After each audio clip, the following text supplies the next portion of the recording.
Hi, everybody, and welcome to the Change Café, the ACMP Ontario podcast, where we sit down with change leaders, practitioners, and thinkers to explore the real stories behind how change actually happens.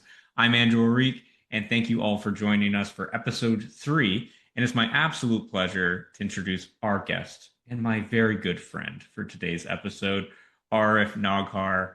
I'll give a little bit of a bio and then Arif, I'm going to pass it off to you to kind of introduce yourself. But Arif is an experienced change management professional that brings both real world experience and methodology to the table. He has extensive experience in various industries, ranging from manufacturing, automotive, and engineering sectors, where he helped shape change management within fast paced environments. Currently, he's in the public sector. He adds value by bringing positive, transformational changes within the educational ecosystem, predominantly focused on people centric change.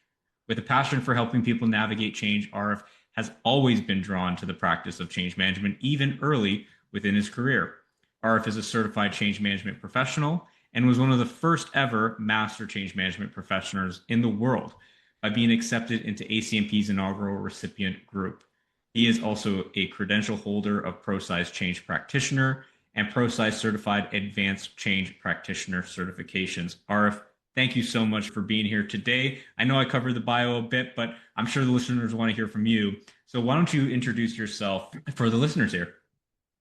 Yeah, thanks, Andrew. I know that was a mouthful, I'm sure. But yeah, I mean, when people ask me, what do you do?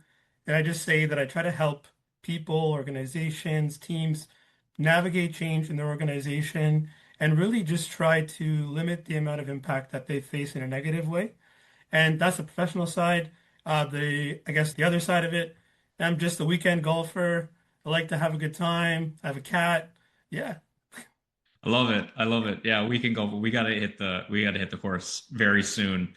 I feel like we've already Absolutely. we've already talked about it. I feel like I'm gonna have to get back into it. It's been a long time since I've golfed a couple of more than twice in a season, so I'm looking forward to it this season.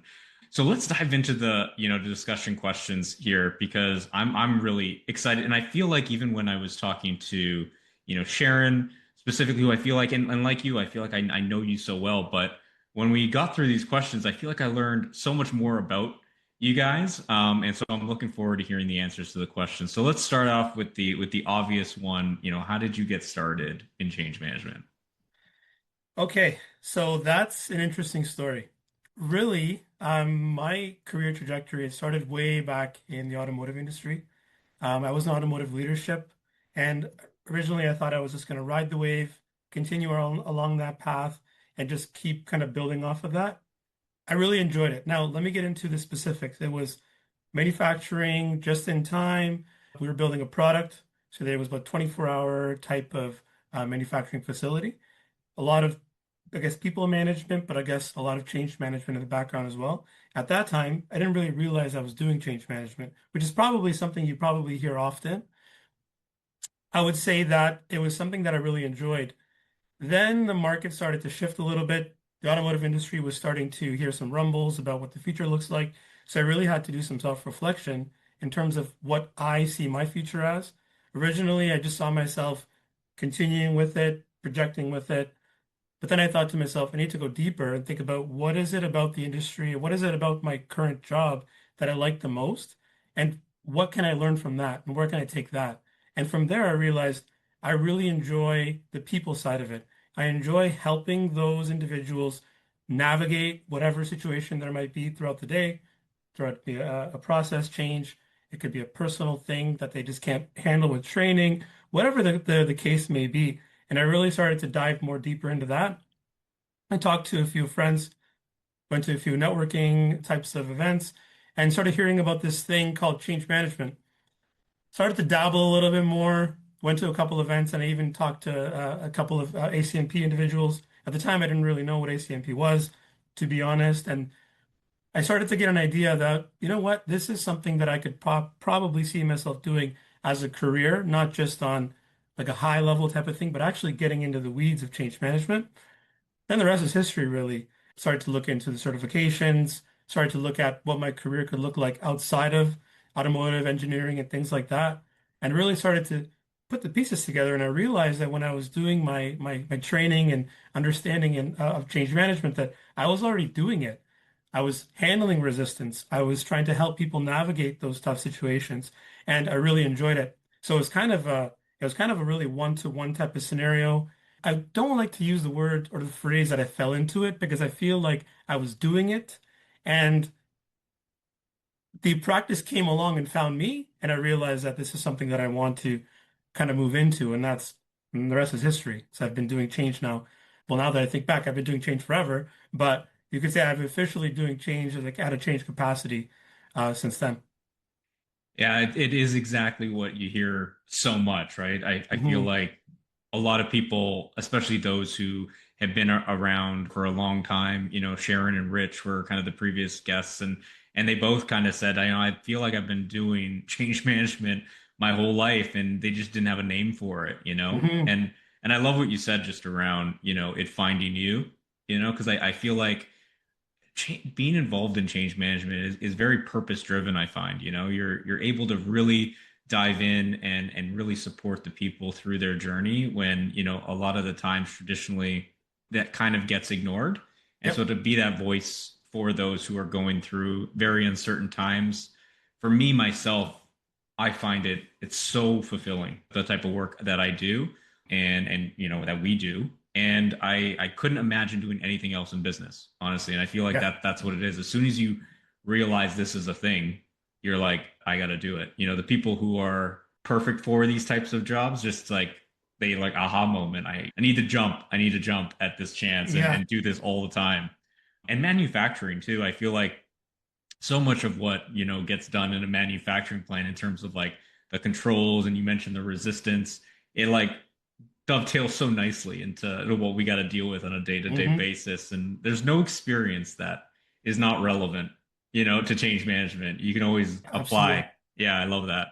So with all of the experience that you had, right, manufacturing, automotive, and now in the public sector and in education especially, there's got to be some challenging moments that you faced.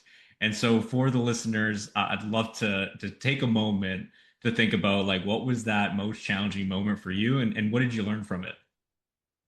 Most challenging moment, I guess it's pretty much what you mentioned. It's when you make that shift because I went from automotive and then to an engineering type of industry to the education sector, and making that switch over was it was a little bit daunting.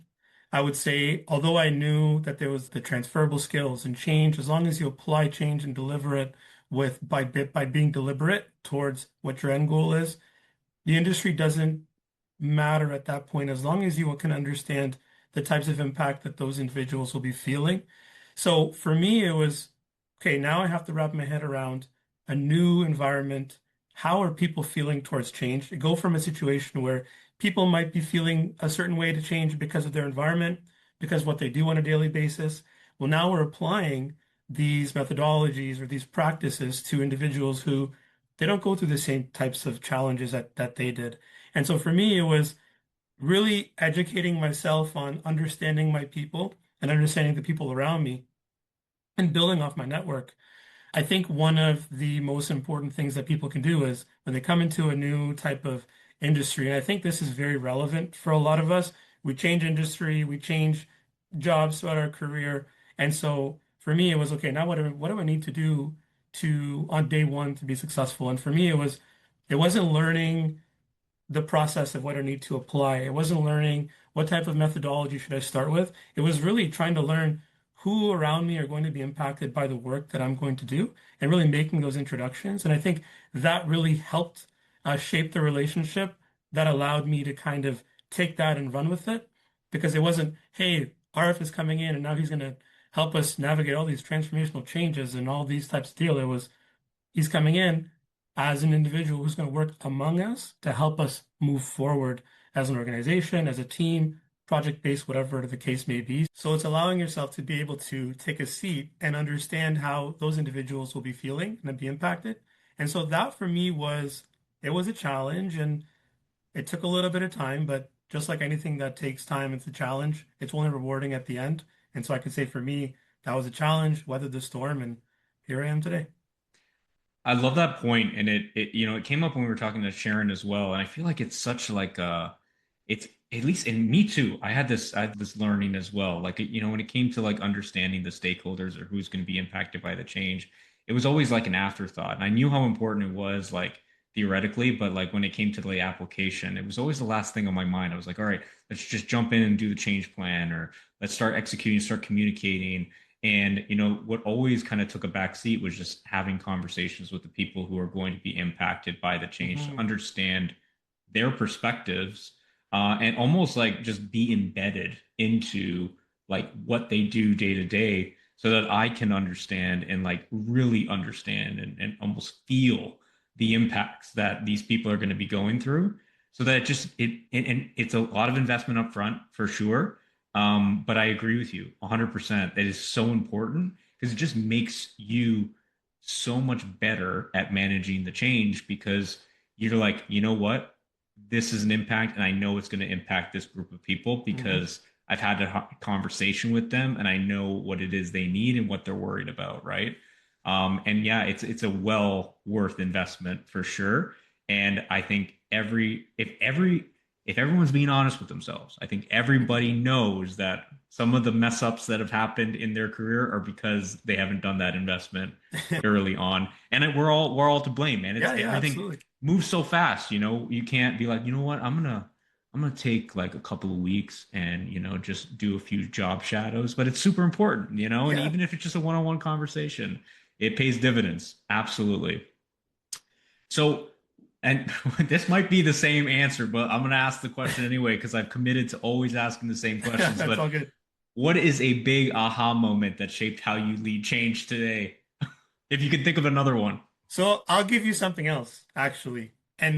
So my aha moment was when I realized that when you're speaking to individuals, and maybe in leadership or just overall in business, who may not have an understanding of what we do, Andrew, as change professionals, what we can bring to the table and what change management can do for the project change, whatever it may be. There's a thought that change management can be done off the side of a desk or through a template. And my aha moment was when I realized that a lot of individuals are still out there who think that just give me the template, give it to somebody to fill out. They can fill a few things out. Hey, AdCar's got some things out there that we can just fill out and put it there, and then we'll follow that through. But I came to the realization that it's not just about the template. It's when you have these conversations with individuals, when you're trying to really get them to understand what the future state would look like with proper change management. It's letting them know that, sure, you can give that template to somebody to fill out, but that delivery after the fact, how are they going to do that? And that's where your formal change management training comes in, the experience as a change manager or professional comes in, so you can deliver that to your impacted groups and really set the stage of this is where we are now in current state. How do we get to future state where we want to be? You can't follow a template as much as that sounds great. So for me, an aha moment was just realizing that as a change professional myself, I need to make sure that I do that groundwork to create that understanding. It's not just about putting some nice numbers or a presentation in front of some senior leaders. It's actually letting them know what the impact is and what that delivery looks like. And only we as change professionals can do that because they have other things to worry about, and they're looking at us to make sure that we can give them the scenarios of why change is needed, essentially. Yeah, that's a great point, honestly. And I feel like that's a challenge for so many of us, myself included, is that Hmm. like how do you deliver that value proposition for what it is that we do? Hmm. And what you're saying is so relevant now in the age of AI, I think, and change managers across the board, are always asking, does this mean I'm not going to have a job because of AI coming in? Is it going to replace me? And I think honestly, and I've said this before, if you think AI is going to replace you as a change manager, then you're not doing the job right. Hmm. At the end of the day, it's like it's the same thing with the templates. Like templates are great. They get you thinking a different way, but it's like, what do you do with all of that information? Exactly. And it's the having that resource ourselves available to help identify where there's opportunities to pivot, adjust our approach, refine it, get to the right audience, and make the communication or land, so Yep. that people are feeling comfortable in that transition. And it's a full-time job, and the thing that always makes like I think is like a little bit of a drug when it comes to like change management for me anyway. It's just like you can always do better. Do you know what I mean? Like Absolutely. it's so complex. You can never do a perfect job. And that like constant search for that impossible of like landing a change perfectly is just it's Hmm. a drug for me, you know? It's just like I want to get there, but I know it's so impossible to do.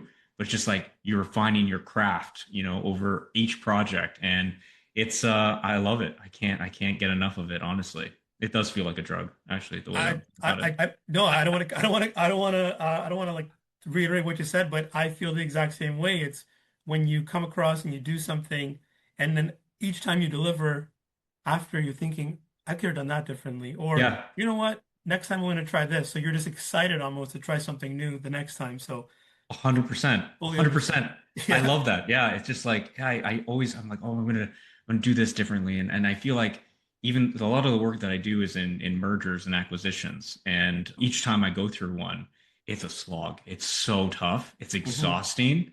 And but as soon as I'm done, all I think about is like, all right, give me a next one. Like I want to try this time around. I'm like, I'm sure I can crack the code this time. Yeah. And then all it takes, man, all it takes is just that one person. And this happened to me on my last project. I'm sure it's happened to you.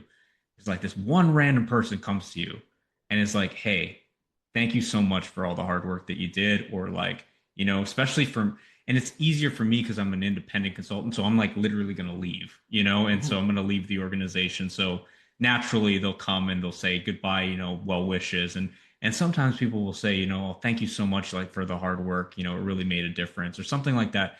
Man, it just takes that one person to say that and you're just like, I'm hooked. The rose colored glasses come out. I'm like, yeah, I was like crying myself to sleep every single night for a week.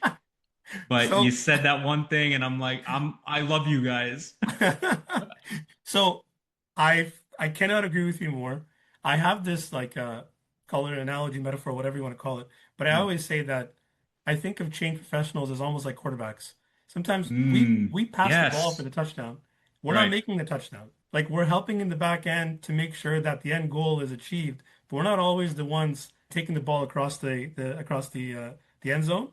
And Yeah. so when you do have that situation where a client or somebody comes up to you and says, "Hey, kudos" or something, it's a different feeling. It's like, "Oh, all right. Yeah. Yeah, A thank hundred you. I percent. appreciate that."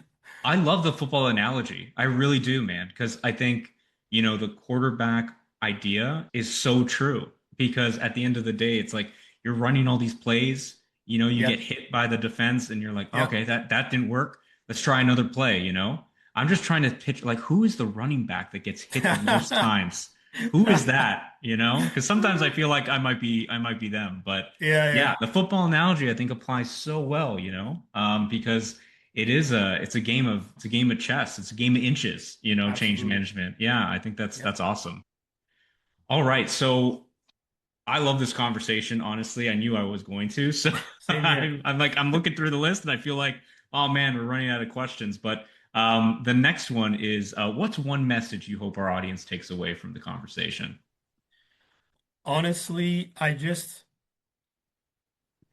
one message. I think it's the fact that you can start somewhere and be somewhere completely different when it comes to your career. Especially, I'm looking at it as from my change journey, starting somewhere and being completely in a different place right now.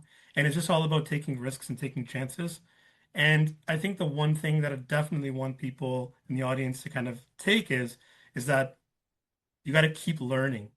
And it's not just about being a lifelong learner and having that tagline, but it's not just the classroom, it's not just the certifications, it's not just getting those letters after your name, but it's learning from your peers, learning from your network, and just taking the time to actually understand and absorb what they have to say. We're surrounded by brilliant people, whether they be trained professionals or not, but we're not always aware or being self-aware of that fact. And we may have something to provide when it comes to knowledge, when it comes to things that we have to offer, and that's great. But those individuals that we're around also have things to offer, and just absorbing that information, it's something that I take away with me after every conversation. It's something that I take away with me after every interaction, and it's because over time I've realized that you're not going to always know the answer. You're not going to always have the solution, early in my career, I used to get almost upset with myself if I didn't come up with a solution and someone else came up with it and we utilized it and it was great. And I think to myself, well, how couldn't I have thought of that?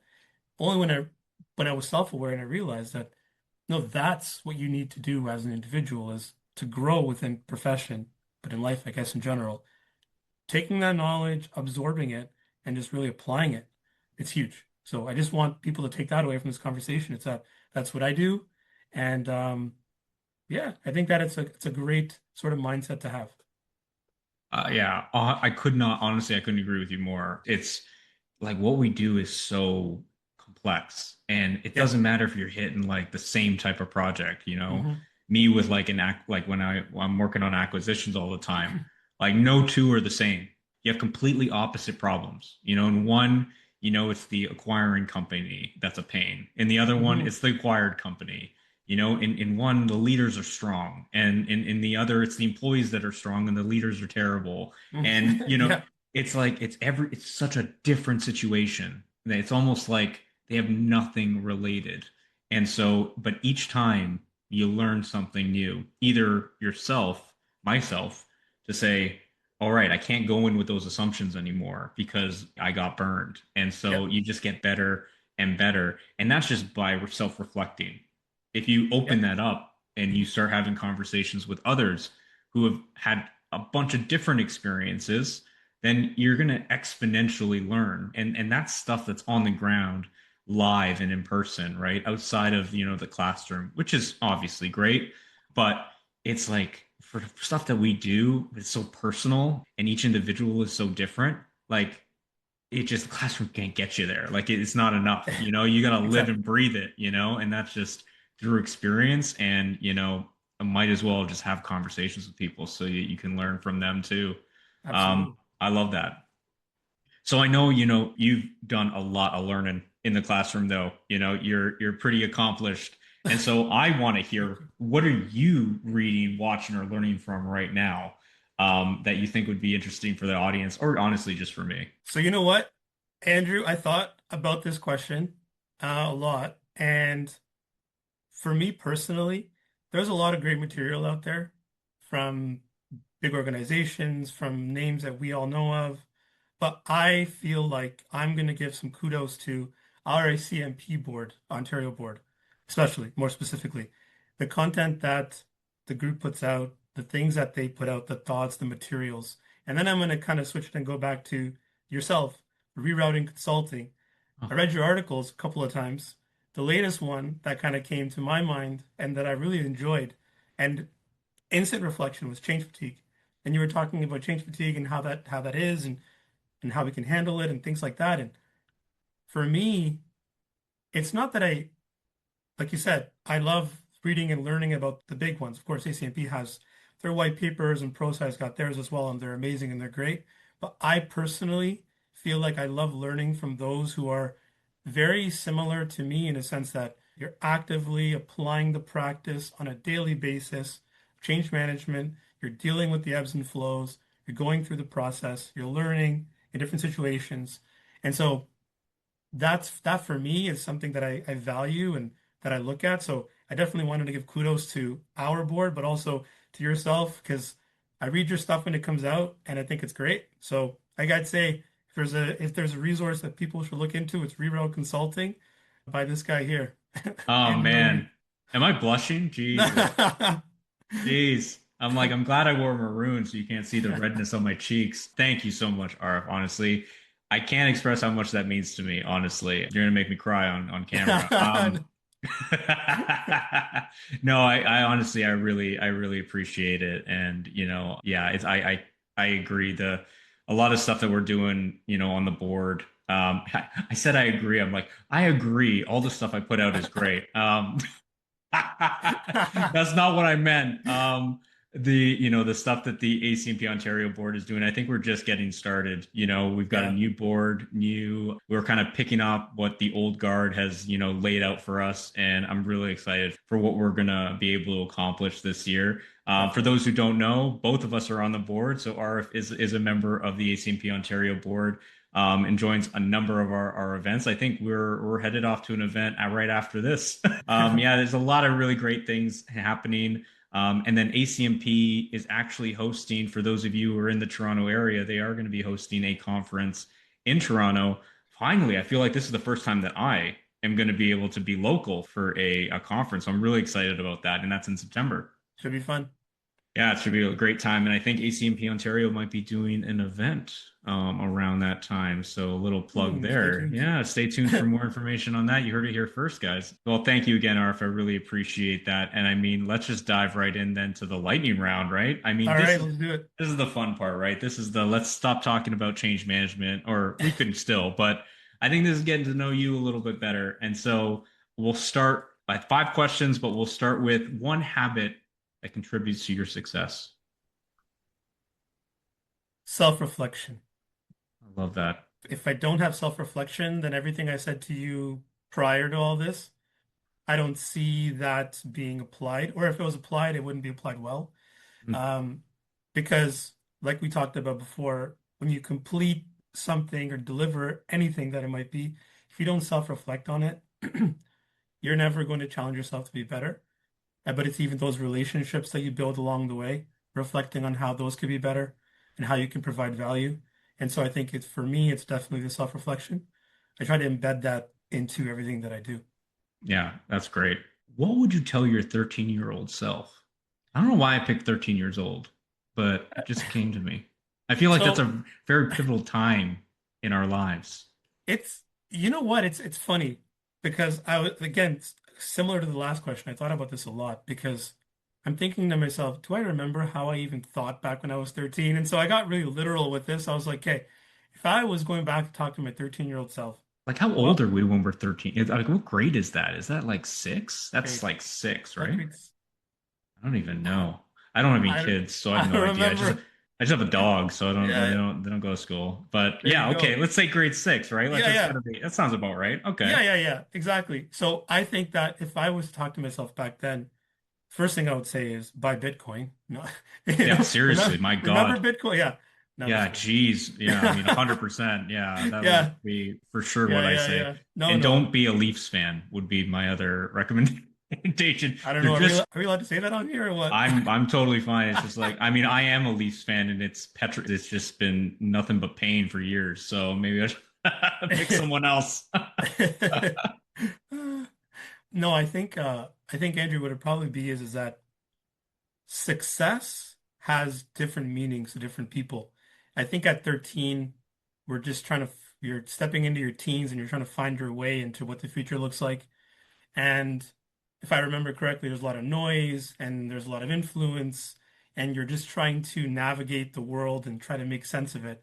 And I think especially in this day and age, but if we're looking back, I would say to myself that success looks differently for everybody.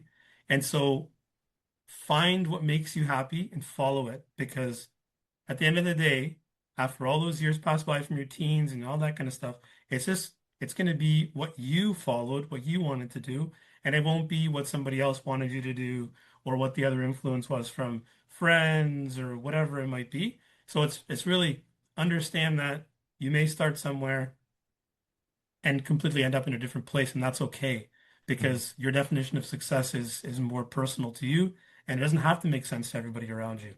And Yeah. so I think that's pretty much what I'd say. Yeah, and honestly, as you're saying that, that resonated with me so much. I usually don't kind of comment on the lightning round questions, but I like had to because Yeah. I was just thinking when you were giving that advice, I was like, Mike, yeah, that's exactly kind of what my trajectory or my career kind of went from like, when I was younger, like in undergrad, and I was learning psychology. All I wanted Mhm. to do was to do something in psychology, and I became really aware that I could never be a therapist. I Mhm. just I internalized too many things, and I just didn't think that would be healthy for me. And when I got into business, I was like, I always felt like, oh man, I wish I could have done something in psychology. And I think when change management became a thing, I was like, this is like a beautiful way to bridge like those two disciplines, Yeah. business and psychology kind of together into something that I'm good at and I like. I was good Yeah. at business, but I liked being there for people and helping people get through challenging situations. And so for me, it was like that going back to what I always wanted to be eventually. And then the independent consulting route was a whole other thing that I've always wanted to be an entrepreneur. I just Hmm. always told myself, I was like, I know I want to do it. I just don't know what it is yet. But I was like, I will shovel poop on the highway as a business. That's as long as it's mine, that's always what I wanted to do. And so the path that I'm on now is kind of always the one I had dreamed of. I just didn't know what this was going to be, but it all kind of lined up, and that feeling of fulfillment, it's like I've never experienced before until Right. now because you feel like they're like checking all those boxes off, but they're literally the same boxes that I had when I was younger, you Yeah. know? Yeah, It's a it's beautiful crazy thing. how yeah, it's amazing, honestly. So as we're talking about that, it dovetails into this question really nicely. What's the greatest piece of advice that you've ever received? Mine was just what you just said. So I so something I touched on earlier in the podcast, this question actually ties into that well. And I would say the greatest piece of advice definitely came from my parents when I was younger, and that was don't stop learning. And that's kind of been etched into my brain. And that started, of course, when you're younger. That starts with make sure you go to school, get good grades, all that kind of stuff, right?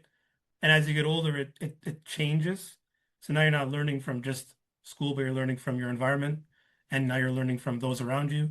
And so that piece of advice, and see how it fit very nicely into all the other things that we talked about earlier in the podcast, is that it has so many roots, or so many things can come off of that. Because at the end of the day, what that really means is that you have an open mind. When you have an open mind, the possibilities are just endless, right? You're adaptable. You're able to make light of situations that might seem like, oh, I'm in a hole. What do I do? How many times we might have been into a situation, a project, and we're like, I'm in a hole. I can't get out of it. It's like, hold on, let's take a step back. What can we do? Where can we pivot?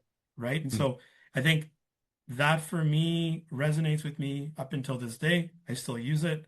And wherever I can tell someone that as well, like, hey, don't stop learning. It's something that, yeah, kind of stuck with me. yeah, 100%. What is a business or change resource you recommend? As I'm saying this, you got to pick some. You can't pick me. You got to pick somebody else, please. I can't No, no, handle it. no, no. You know what? At this point, I think that I would say then is that I think that if those who have not read the current standard for ACMP, that to me was really well done. It's something that I actually printed out and I keep with me as a resource in my home office and at the office. It's because I like to kind of look at it when I'm in a challenge or I'm in a rut and I want to see where I could kind of take things. I feel like that standard itself, it was very well refined from the previous standard.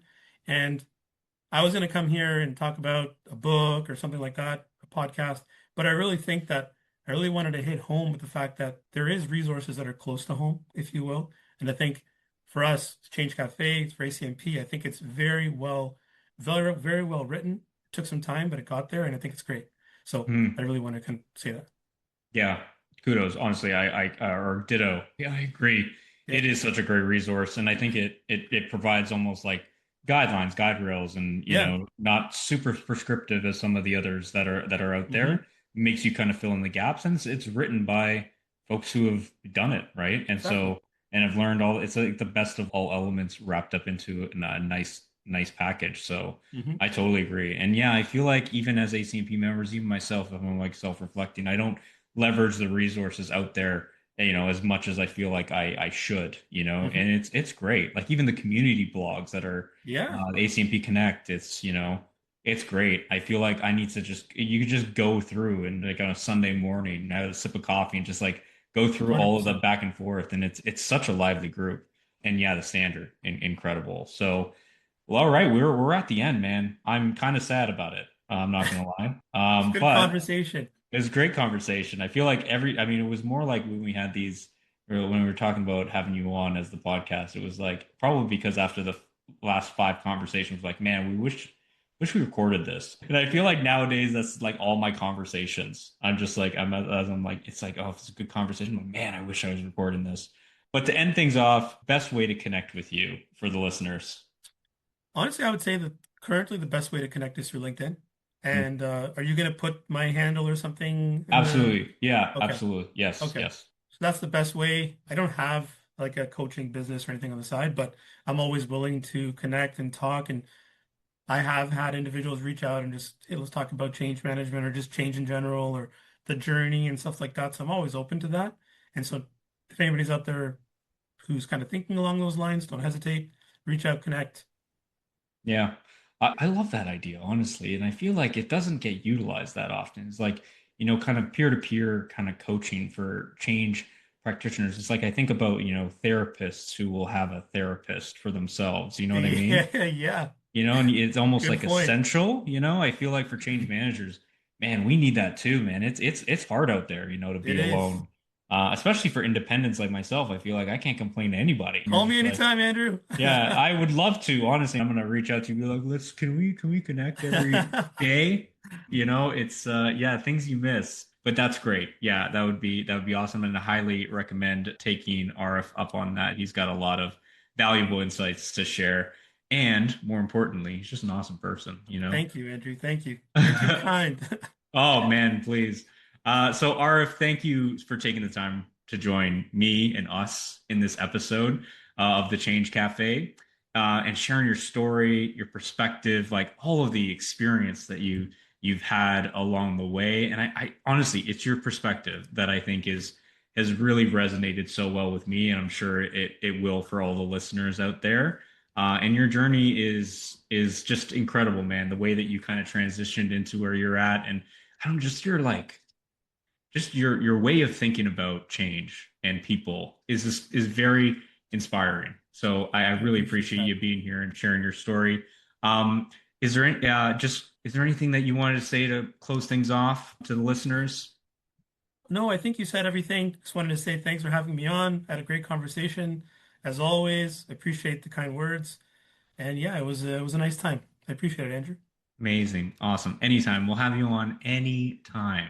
And so to our listeners, to Sounds our good. absolutely right. To our listeners, thank you for joining us for this episode of the Change Cafe. If you enjoyed this conversation, which come on, how could you not? Be sure to subscribe, share it with a colleague, and follow ACMP Ontario on LinkedIn for updates on future episodes and events. And don't forget, as we mentioned earlier, ACMP Global is hosting Change Toronto in September. I believe it's the weekend of the 28th, which Think so. happens to be my birthday. So come Oh, celebrate my birthday. I mean, Change Toronto. And I'll definitely be there. Are you going to be there? I'll be there. Amazing. So if you want to come meet us in person, you can always join us there. And until next time, keep the conversation going. Take care, everybody.